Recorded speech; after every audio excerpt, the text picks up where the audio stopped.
Bukek Xiansu. Audiobook, novel silat. Cerita, Ho Ping Hu. Bab 37. Kalau pemimpin seperti An Lushan itu dapat ditangkap, tentu yang lain akan tunduk, atau kalau sampai dapat dibunuh, hal ini tentu akan melumpuhkan semangat lawan. Melihat gerakan mereka berdua, An Lushan terkejut. Memang dia sudah mendengar pelaporan anak buahnya bahwa dua orang ini lihai sekali, akan tetapi tidak disangkanya bahwa mereka akan dapat bergerak secepat itu, seperti dua sinar halilintar saja menyambar ke arahnya. Dia berteriak dan cepat menjatuhkan diri ke belakang sehingga dua orang penyerang itu langsung dihadapi oleh tokoh-tokoh Kang Ou yang berdiri di kanan kiri dan belakangnya. Terang cering-cering. Para tokoh Kang Ou itu terkejut bukan main. Sekaligus ada 4 orang yang melindungi An Lushan dan menangkis pedang dan tombak di tangan Liu Buei dan Ou Xiankok, akan tetapi 4 orang itu terhuyung ke belakang karena mereka bertemu dengan tenaga yang amat dahsyat. Ou Xiankok yang ingin agar penyerbuan 18 orang pendekar itu berhasil dalam waktu singkat dan tidak perlu terjadi pembunuhan besar-besaran, sudah menggunakan ginkangnya yang amat hebat. Tubuhnya meluncur ke depan mengejar An Lushan yang hendak menyelamatkan diri ke belakang para pembantu dan para pengawalnya. Dapat dibayangkan betapa kagetnya hati An Lushan ketika melihat tiba-tiba dia diancam oleh sebatang tombak yang dipegang oleh orang yang seperti terbang di atasnya. Dia pun bukanlah seorang biasa, melainkan seorang panglima yang sudah banyak pengalamannya bertempur, memiliki pula ilmu silat campuran yang lihai dan tenaganya kuat bukan main. Melihat betapa dia terancam, secepat kilat tangan kanannya bergerak dan begitu pedangnya tercabut, tampak sinar terang yang menyilaukan mata. Kemudian pedangnya menangkis ke arah tombak yang mengurungnya dengan sinar tombak. Trak! Tombak di tangan Ou Xiankok itu patah-patah. Tentu saja tombak biasa itu tidak mampu melawan pedang Tionggi Kiam hadiah dari Kaisar kepada An Lushan ini, yang merupakan sebatang pedang pusaka kuno yang amat ampuh. Akan tetapi Ou Xiankok yang berilmu tinggi itu, tidak menjadi gugup, bahkan dia mampu menggerakkan sisa gagang tombaknya menotok pergelangan tangan kanan An Lushan dengan kecepatan sedemikian rupa sehingga serangan ini tidak tampak dan tahu-tahu tangan jenderal itu telah tertotok dan pedangnya terampas oleh Ou Xiankok. Kini para pengawal dan orang-orang Kang Ou telah mengurungnya dan berhasil melindungi An Lushan yang cepat menyelinap ke belakang sambil berteriak marah karena selain pedangnya terampas, hampir saja dia celaka. Serbu mereka. Basmi mereka semua, jangan beri ampun seorang pun juga. An Lushan adalah seorang yang cerdik dan pandai memikat hati orang untuk membantunya, akan tetapi, di waktu marah, dia berubah menjadi seorang yang amat kejam dan tidak mengenal ampun, sesuai dengan latar belakang hidupnya yang liar dan ganas. Terjadilah pertempuran yang amat seru di tepi telaga itu. Butong Cianpue Eng Hiong, Liu Buei, dan Ou Xiankok, mengamuk dengan hebatnya sungguh pun Liu Buei dan Ou Xiankok selalu merobohkan lawan tanpa membunuh mereka. Di antara mereka berdua dan An Lushan sama sekali tidak terdapat permusuhan, apalagi dengan para anak buah jenderal itu, sama sekali tidak ada urusan dengan mereka, maka tentu saja mereka tidak sampai hati untuk melakukan pembunuhan dan hanya merobohkan mereka dengan tendangan, dorongan tangan kiri, totokan atau ada juga yang tersambar pedang akan tetapi tidak terluka parah yang membahayakan nyawa mereka. Berbeda dengan sepak terjang Liu Buei dan Ou Xiankok yang biarpun mengiriskan namun tidak pernah membunuh, sebaliknya 18 orang pendekar dari Butongpai itu mengamuk dengan mengerikan. Mereka seperti segerombolan harimau yang haus darah, pedang mereka berkelebatan dan kalau ada pihak lawan yang roboh tentu roboh dalam keadaan yang mengerikan sekali, terobek perut mereka atau tersayat leher mereka hampir putus. Atau tertembus dada mereka oleh pedang sehingga begitu roboh mereka berkelojotan dan nyawa mereka melayang tidak lama kemudian. 18 orang pendekar dari Butongpai itu seolah-olah menyebar maut di antara para pengawal An Lushan. Hal ini membuat An Lushan marah sekali dan cepat dia memerintahkan pengawal-pengawal pribadinya untuk meninggalkannya dan menyerbu lawan. Juga para tokoh Kang Ou tidak ada yang menganggur, sebagian menghadapi Liu Buei dan Ou Xiankok yang amat lihai, sebagian pula kini menghadapi 18 orang pendekar Butongpai itu. Dan kini pasukan pengawal yang menjaga di sekitar tempat itu sudah berkumpul semua sehingga lebih dari 100 orang anak buah An Lushan mengurung dan mengeroyok musuh. Betapapun gagahnya 18 orang pendekar Butongpai itu, menghadapi pengeroyokan lawan yang jumlahnya jauh lebih banyak, Apalagi setelah para pengawal pribadi An Lushan dan orang-orang Kangou maju akhirnya mereka roboh juga seorang demi seorang. Tak lama kemudian, Butong Cianpue Eng Hiong yang gagah perkasa itu tewas seorang demi seorang setelah melakukan perlawanan sampai titik darah terakhir dan setelah masing-masing merobohkan sedikitnya 2 orang lawan. Tempat itu yang biasanya menjadi tempat pertemuan dan peristirahatan bagi An Lushan, hari itu berubah menjadi tempat yang penuh dengan noda darah dan penuh dengan mayat manusia yang malang melintang. Mengerikan. Liu Bui dan Ou Xianko juga terdesak hebat. Mereka adalah orang-orang yang memiliki tingkat ilmu silat lebih tinggi daripada tokoh-tokoh Kangou yang berada di situ, bahkan ilmu silat mereka termasuk ilmu yang aneh dan tidak dikenal oleh para lawan.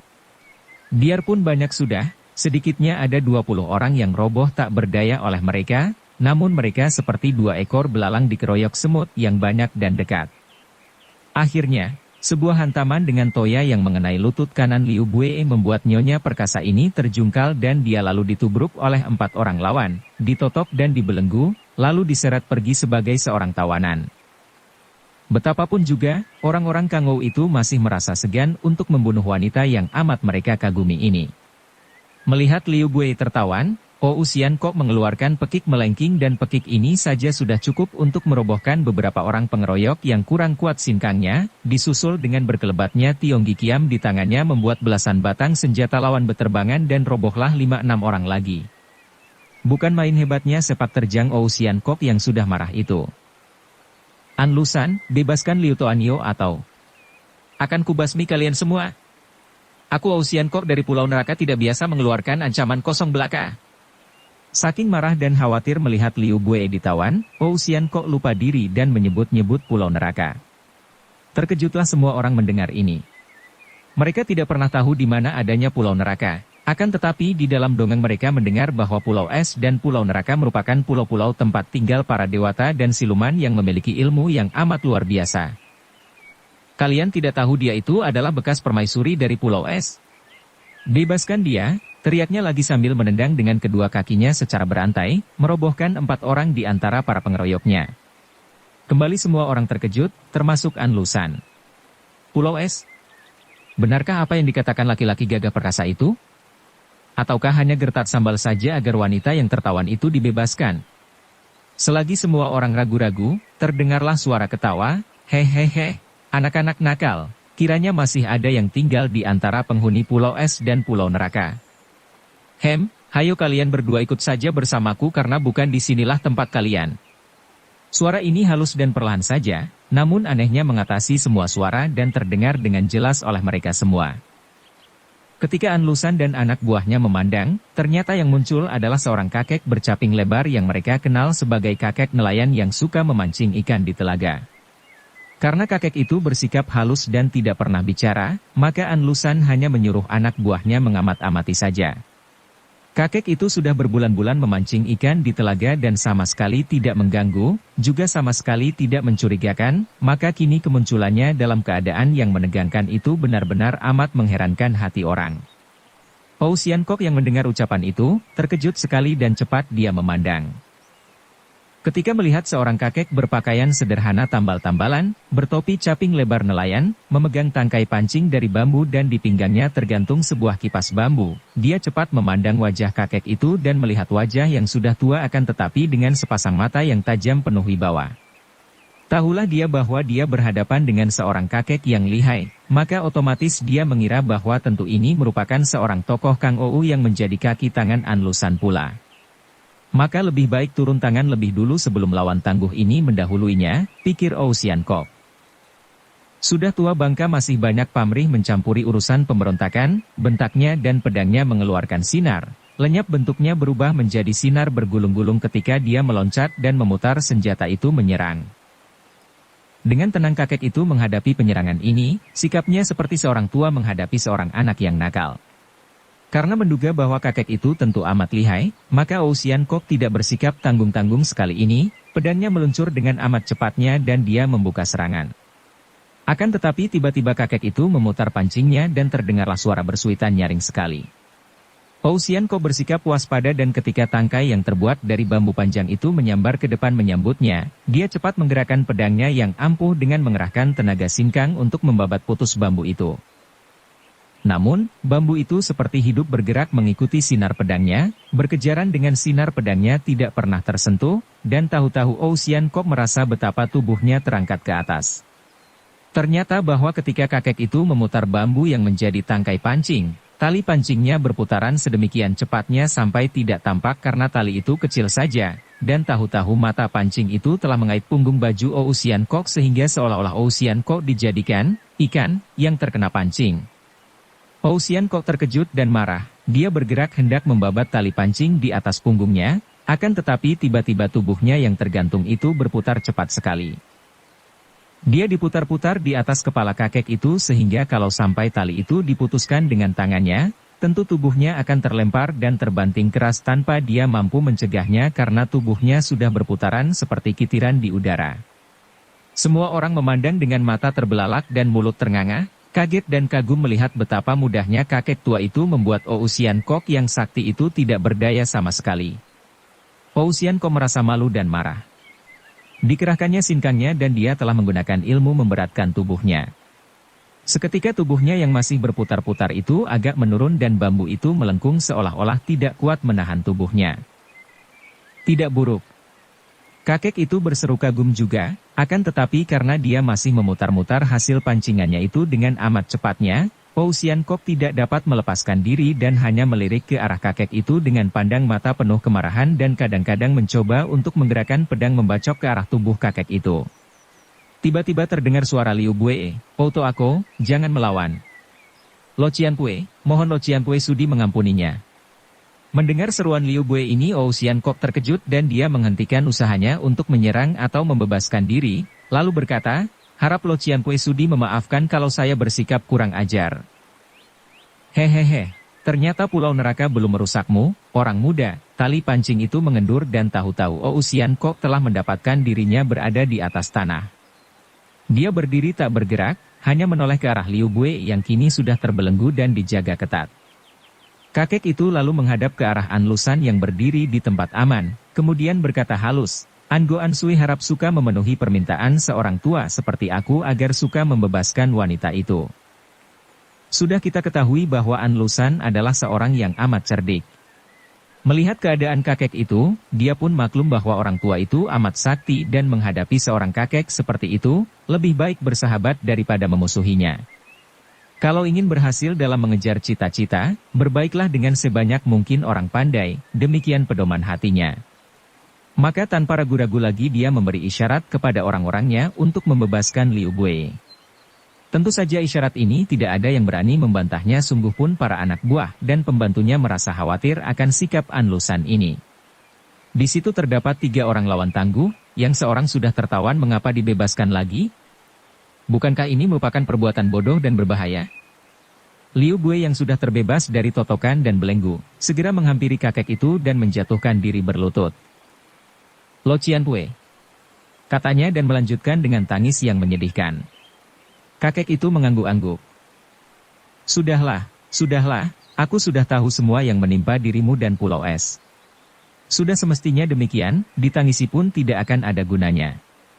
Liu Bue sadar mendengar ucapan ini dan cepat menghapus air matanya, lalu berkata kepada Ousianko, "Outuako, beliau ini adalah kakek dari suamiku yang telah lama meninggalkan pulau dan mengasingkan diri sebagai seorang pertapa. Baru sekarang aku dapat bertemu dengan beliau." Mendengar ini, terkejutlah hati Ousianko. Kalau orang tua ini kakek dari Han Tiong, berarti kakek ini dahulunya adalah Raja Pulau Es atau setidaknya tentu pangeran. Dan tentu ilmunya sudah amat tinggi, karena dia tadi sudah merasakan kelihayan kakek ini, hatinya makin tunduk dan dia pun menjatuhkan diri berlutut di depan kakek itu di samping Liu Bue. "Tecu Ousianko mohon maaf sebesarnya kepada Lo Cianpue," katanya. Kakek itu terkekeh, "Hehehe, kalian ini 2 orang muda memang tidak pernah bertobat. Sudah puluhan tahun hidup menghadapi bermacam penderitaan, masih saja tidak mau merubah dan mencari keributan pula di sini. Kalian berdua mempunyai bakat baik sekali untuk mempelajari hidup dan marilah kalian ikut bersamaku. Kalau kalian tidak mau, aku pun tidak akan memaksa, Akan tetapi kelak kalian hanya akan menemui kekecewaan dan kesengsaraan belaka. Sebaliknya, kalau kalian suka ikut bersamaku, segala hal mungkin saja terjadi. Liu Bue dan Ou Xian Kok saling pandang dan biarpun mulut mereka tidak saling bicara namun hati mereka sudah saling menerima getaran dan mereka tahu bahwa kemanapun mereka pergi, asal mereka tidak berpisah, mereka akan merasa cukup kuat, berani tabah dan bahagia. Maka keduanya lalu mengangguk-angguk tanpa bicara lagi. Kakek itu merasa girang, lalu menoleh ke arah An Lushan. Angoan Sue, telah berbulan-bulan aku menyaksikan gerakanmu dan engkau memang pantas menjadi penggempur kelemahan kerajaan. Bukan urusanku untuk mencampuri. Nah, perkenankan kami bertiga pergi dari sini. An Lushan cepat melangkah maju dan mengangkat kedua tangannya ke depan dada. Lo Qianwei, saya mohon petunjuk Lo Qianwei mengenai perjuangan kami. Jenderal ini maklum bahwa membujuk mereka untuk membantunya amatlah sukar, maka sedikitnya dia ingin memperoleh petunjuk dan nasihat dari kakek sakti itu. Mendengar ini, kakek itu lalu memutar-mutar pancingnya yang mengeluarkan suara bersuitan dan makin lama makin nyaring kemudian terdengar suara itu melengking seperti suling dan berlagu. Barulah terdengar suaranya seperti orang bernyanyi, diiringi suara seperti suling yang timbul dari tali yang diputar cepat itu. Yang lama akan terguling yang baru menggantikannya, yang baru akan menjadi lama dan ada yang lebih baru pula. Yang tua akan mati diganti yang muda akan menjadi tua mati dan diganti pula. Apakah yang kekal di dunia ini? Yang menyebabkan kematian dan kesengsaraan akan dilanda kematian dan kesengsaraan ayah dan anak menyukai kekerasan akan menjadi korban kekerasan pula. Suara melengking dan nyanyian terhenti. Semua orang tercengang dan diam, pikiran bekerja memecahkan arti nyanyian itu dan ketika mereka memandang tiga orang itu telah pergi dari situ. Barulah para pengawal sadar dan hendak mengejar, akan tetapi An Lushan berkata, jangan ganggu mereka. Para pengawal yang mengikuti dari jauh kemudian melapor kepada An Lushan betapa kakek itu menggandeng tangan Ou Xian Kok dan Liu Bue melompati jurang yang amat lebar kemudian lenyap di balik gunung. An Lushan menghela napas panjang, mengingat-ingat dan mencoba memecahkan arti nyanyian itu, menyuruh orangnya menuliskan nyanyian kakek itu. Dia merasa girang ketika orang-orangnya yang terkenal ahli sastra menguraikan nyanyian yang merupakan ramalan baik baginya. Yang lama akan terguling yang baru akan menggantikannya. Hal ini saja sudah jelas berarti bahwa perjuangannya menggulingkan pemerintahan lama pasti akan berhasil. Apalagi bait-bait terakhir yang mengatakan bahwa ayah dan anak menyukai kekerasan akan menjadi korban kekerasan pula. Ditafsirkannya bahwa ayah dan anak tentulah kaisar dan putra mahkota yang tentu akan dibunuhnya kalau dia berhasil merebut tahta kerajaan. Memang demikianlah semua manusia. Selalu menafsirkan segala sesuatu dengan kepentingan dan keinginan hatinya sendiri seolah-olah segala sesuatu yang tampak di dunia ini khusus diperuntukkan dirinya belaka. Kenyataannya kelak akan terbukti bahwa biarpun An Lushan berhasil merampas tahta kerajaan, namun dia tidak dapat lama menikmati hasil pembunuhan besar-besaran dalam perang pemberontakan itu, karena tidak lama kemudian dia dan putranya berturut-turut dibunuh oleh kaki tangannya sendiri. Orang memang selalu lupa akan kenyataan hidup bahwa yang baru lambat laun akan menjadi lama juga, yang muda akan menjadi tua pula. Manusia selalu dibuai oleh khayal, selalu dipermainkan oleh pikirannya sendiri yang menjangkau jauh ke masa depan, menjangkau segala sesuatu yang tidak ada atau yang belum dimilikinya. Manusia tidak mau melihat apa adanya, tidak mau memperdulikan yang begini, melainkan selalu mengarahkan pandang matanya kepada yang begitu, yaitu sesuatu yang belum ada, yang menimbulkan keinginan hatinya untuk memperolehnya. Manusia lupa bahwa yang begitu tadi artinya belum diperolehnya. Kalau sudah diperoleh dan berada di tangannya akan menjadi yang begini pula dan mata akan tidak mempedulikan lagi karena sudah memandang pula kepada yang begitu, ialah hal lain yang belum dimilikinya. Betapa akan berada jauh keadaan hidup apabila kita menunjukkan pandang mata kita kepada yang begini, kepada apa adanya, mempelajari, mengertinya sehingga terjadilah perubahan karena dengan mengerti kebiasaan yang buruk, mengerti dengan sedalam-dalamnya, otomatis kebiasaan itu pun terhentilah. Dengan mengerti sedalamnya akan keadaan sekarang, saat ini, apa adanya setiap detik, benda apapun juga, dimanapun juga, mengandung keindahan murni yang tidak dapat diperoleh keinginan. Lenyaplah batas yang memisahkan indah dan buruk, senang dan susah, untung dan rugi, aku dan engkau, dan kalau sudah begini, baru kita tahu apa artinya cinta kasih. Apa artinya kebenaran, kemurnian, kesucian dan apa artinya sebutan Tuhan yang biasanya hanya menjadi kembang bibir belaka. Kita tinggalkan dulu Liu Bue dan Ou Sian Kok yang ikut pergi bersama kakek nelayan sakti yang bukan lain adalah kakek dari Han Tiong, bekas Raja Pulau Es yang telah puluhan tahun lamanya meninggalkan pulau itu dan merantau di tempat-tempat sunyi sebagai pertapa yang mengasingkan diri dari dunia ramai. Sudah terlalu lama kita meninggalkan Sin Leong dan Swat Hong, maka marilah kita mengikuti perjalanan dua orang itu.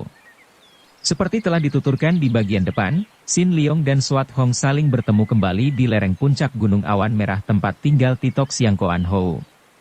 Setelah mendengar tentang Butong Pai yang dikuasai oleh Te Kuat Lin yang memang sedang mereka cari-cari, Sin Lion bersama Swat Hong lalu meninggalkan lereng Awan Merah, turun gunung dan dengan cepat pergi menuju ke pegunungan Butong San. Biarpun kedua orang muda yang memiliki ilmu kepandaian tinggi ini telah menggunakan ilmu berlari cepat dan hanya mengaso apabila mereka merasa lapar dan terlalu lelah saja, namun karena jaraknya yang amat jauh, kurang lebih sebulan kemudian barulah mereka tiba di lereng pegunungan Butong San.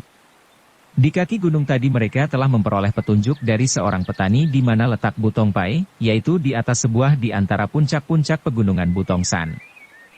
Hati-hatilah, Sumoy, kita sudah tiba di daerah Butong Pai. Sin Leong berkata ketika mereka berhenti sebentar di bawah pohon untuk melepas lelah sambil menghapus keringat dari dahi dan leher. Kita hanya berurusan dengan Te Kuat Lin, urusan pribadi yang sama sekali tidak ada hubungannya dengan Butong Pai. Kita harus menyatakan ini kepada semua orang Butong Pai, kalau mereka tidak mau mengerti dan hendak membela Te Kuat Lin, kita hantam mereka pula. Hati Sin Leong merasa khawatir sekali. Memang akibatnya amat berlawanan setelah bertemu dengan Sumoynya ini. Girang dan juga khawatir, serba susah. Dia tentu saja girang sekali dapat bertemu dengan Sumoynya dalam keadaan selamat dan sehat. Akan tetapi di samping rasa girang ini, juga dia kini selalu dilanda kekhawatiran akan sifat Swat Hong. Andai kata dia sendiri saja yang datang ke Butong Pai, tentu dia akan membujuk agar Te Kuat Lin mengembalikan pusaka-pusaka Pulau Es dan dia tidak akan menuntut hal ini. Akan tetapi, setelah pergi bersama Swat Hong, dia tahu bahwa tentu gadis ini akan menimbulkan keributan. Tentu Swat Hong akan memusuhi Te Kuat Lin yang dianggapnya menjadi penyebab kesengsaraan ayah bundanya. Hal ini menaruh dia di tempat yang amat tidak menyenangkan. Membantu Swat Hong memusuhi Te Kuat Lin berlawanan dengan batinnya karena dia tidak ingin memusuhi siapapun juga. Tidak membantu, tentu Swat Hong terancam bahaya dan tentu akan marah dan benci kepadanya. Mereka sudah mendekati puncak di mana tampak dinding tembok Butong Pai yang tinggi. Sumoy, kau serahkan saja kepadaku untuk bicara dengan orang-orang Butong Pai. Kurasa mereka akan suka menerima alasan kita kalau mereka mendengar apa yang telah dilakukan oleh ketua baru mereka. Swat Hong mengangguk. Baiklah, terserah kepadamu, Su Heng. Akan tetapi kalau sudah tiba saatnya, kuharap engkau jangan mencegah aku membunuh iblis betina itu. Sin Leong tidak menjawab, hanya menghela napas panjang. Mari kita mendekati pintu gerbang itu. Heran sekali, mengapa sunyi amat? Bukankah kabarnya Butong Pai merupakan perkumpulan yang besar dan mempunyai banyak anak murid? Akan tetapi ketika mereka tiba di depan pintu gerbang yang tertutup tiba-tiba saja pintu gerbang yang lebar itu terbuka dari dalam, terpentang lebar-lebar tampaklah 15 orang laki-laki tua, di antaranya beberapa orang Tosu, melangkah keluar dengan sikap tenang namun penuh wibawa dan memandang tajam penuh selidik kepada Sin Leong dan Swat Hong. Setelah para tokoh Butong Pai itu keluar dan berhadapan dengan mereka, Sin Leong cepat menjura dengan hormat sambil berkata, apakah kami berhadapan dengan para Lo Cian Pui dari Butong Pai? Dengan pandang mata curiga, belasan orang itu memandang Sin Leong dan Tosu tua yang berada paling depan, lalu bertepuk tangan dan berteriak, kalian keluarlah dan jangan melakukan sesuatu sebelum diperintah. Sebagai jawaban kata-kata ini, berlompatanlah 18 orang laki-laki gagah perkasa yang tadi bersembunyi di balik pohon-pohon dan rumpun, di luar pintu gerbang. Mereka lalu membuat gerakan mengepung dan mereka siap dengan tangan di gagang pedang masing-masing. Melihat ini, timbul kemarahan di hati Swat Hong. Bukan maling mengapa dikepung? Apakah kalian hendak menantang berkelahi? Aku ingin bertemu dengan ketua Butong Pai. Lekas panggil dia keluar. Melihat sikap galak ini, kakek Tosu yang agaknya memimpin mereka, berkata, Sian Chai, kiranya Nona hendak bertemu dengan ketua Butong Pai? Pinto, saya, ketuanya. Tidak tahu siapakah Nona dan ada keperluan apa hendak bertemu dengan Pinto? Suat Hong terbelalak, memandang kaget dan heran. Benarkah ini? Kami tidak datang mencari Totiang.